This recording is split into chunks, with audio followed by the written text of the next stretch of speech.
요즘에 일본의 매독 환자들이 급증을 하고 있어요. 역대급입니다. 아니 왜 지금 저렇게 많이 걸린대? 그러니까 일본에서 매독 환자가 늘어난 원인을 여러 가지 찾고 있지만 찾지 못하고 있다는데 사실 우리는 알고 있죠. 왜 매독 환자가 늘어날까? 뭐 일본 일각에서는 외국인 관광객들이 원인으로 든다는데 아니 외국인 관광객들이 일본 여자랑 자니까 생기겠죠? 그리고 이제 일본 SNS나 이런 거를 통해서 직선 만남이 증가했기 때문에 있는데 사실 제 개인적인 생각으로 일본에서 이제 매독이나 성병이 이제 급증하고 야 이런 쌍팔년도 이것들이 늘어나는 이유가 나이 드신 분들은 사실 그 매독이나 이런 성 관련돼서 어느 정도 이제 주기적으로 성병 검사라든지 아니면 피임독으로 사용하기 때문에 괜찮다라고 생각하는데 사실 요것 때문에 문제가 되지 않을까. 네네. 다들 아시겠지만 그 2021년부터 유행한 어둠의 유행이라는 토요코츠키 뭐냐면 지뢰녀입니다. 그렇죠. 예, 지뢰녀라고 사귀면 지뢰를 밟는 거랑 똑같다라고 말할 정도로 뭔가 좀 정신적이거나 육체적이거나 좀 잘못된 분들을 이제 지뢰녀라고 표현하시거든요. 지뢰녀인데 도쿄 가면요 이제 젊은 친구들 어린 10대들이 이렇게 그냥 돌아다녀요. 근데 성에 대해서 아무것도 잘 모르는 10대들이 이렇게 길거리에 앉아 있는데 여기에 가입하는 조건이 뭐냐면 일단 칼빵이 있어야 되고요. 일본은 여기에 칼빵 넣는 게 네. 유행입니다. 그리고 패션도 지뢰녀는 검은색, 양산형은 이색. 그래가지고 지뢰녀들 사회적으로 조금 적응 못하는 치애들이 이런 길거리에 나왔는데 이 낳은 아이들이 뭘 하냐면요 여기 또 유흥가기 때문에 그 호스트바나 이런 게 굉장히 많아요. 그렇죠. 그래서 호스트바 남자들이 그 아저씨들과 10대들을 연결을 많이 해준다고 해요. 근데 10대들이 뭐 이런 걸 잘 알겠습니까?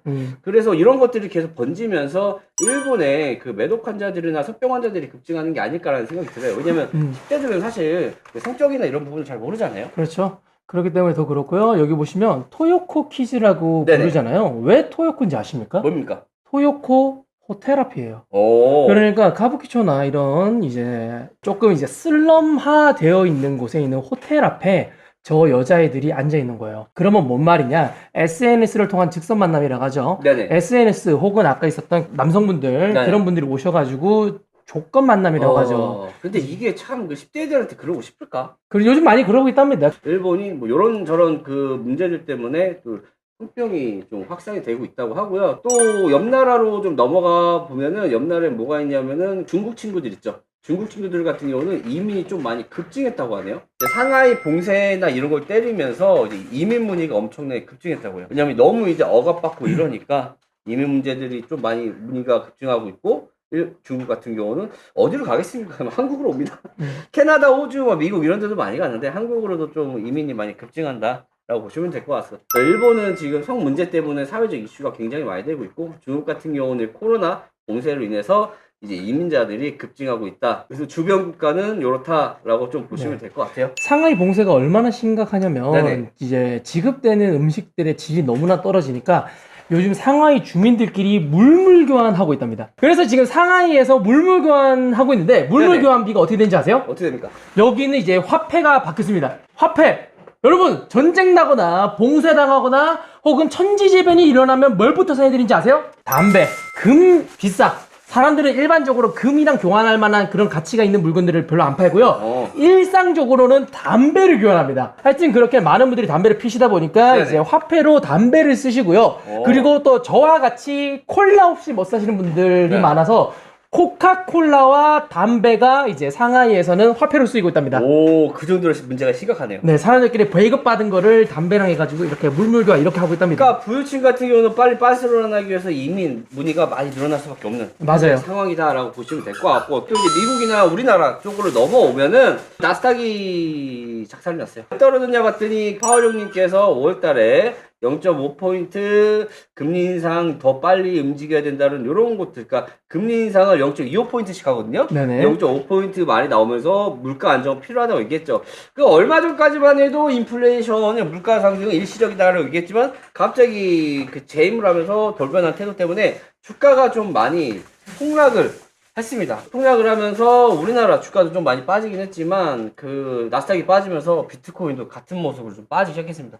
좀 반등을 해주나 싶었더니 좀 빠지는 모습 때문에 조금 그렇다. 네네. 물가가 얼마나 많이 올라갔느냐 다들 아시겠지만 미국 같은 경우는 거의 뭐 8% 정도 엄청나게 올라가죠. 올라갔다 라고 보시면 될 것 같고, 또 이렇게 물가로 올라가 되니까 이제 금리가 올라가잖아요. 그래서 금리가 올라가게 되니까 그 은행의 수익이 늘어나고 있어요. 그러니까 이제 지금 인플레이션을 잡겠다고 하면서 이제 금리를 올려버리니까 이자도 올라가잖아요. 쭉쭉 올라가죠. 그래서 이제 4대 금리 1분기하고 총 4조 정도가 좀 1분기에만 수익 실현을 했다고 하는데, 그래서 전년 대비하면은 수익이 늘어나고 있습니다. 은행들이 좀 배가 부르고 있어요. 요즘 이런 상황이다라고 보시면 될 것 같아요. 그래서 뭐 금리 인상도 좋지만 서민들 이제 대출 받으신 분들 굉장히 많이 힘들지 않을까. 물가 잡으려고 금리 올렸더니 그 수익률이 16%나 올라가고요. 그 다음에 대출 받으신 분들 이자율도 많이 올라가죠. 대출 금리 그 중에 영끌 족들까지 소리가 나고, 코로나로 인해서 자영업 하신 분들 대출로 인해서 간간히 버텼는데 그 이자율도 올라가게 되니까 그죠.